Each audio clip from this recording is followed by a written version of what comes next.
اور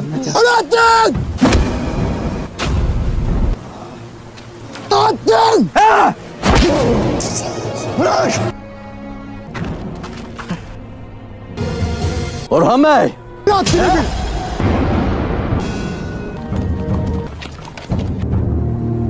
یوسف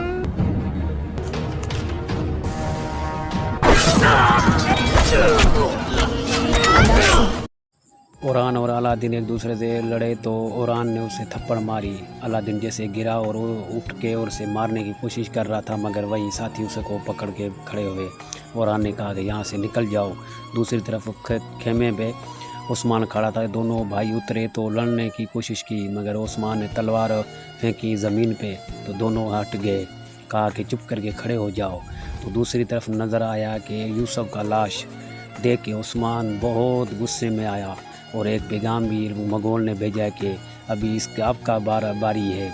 کہ عثمان نے بولا کہ ابھی دیکھتے ہیں یہ کیا کر سکتا ہے. جیسے ہی یوسف کا لاش اس کی بہن نے دیکھا فاطمہ نے تو فاطمہ نے یہ سوچا کہ آخری ساتھی میرا بھی وہ بھی چلا گیا. میری دل ٹوٹ گئی. ابھی میری دل نہیں کر رہی کہ یہیں پہ کھڑا ہو کے میں تماشا دیکھوں.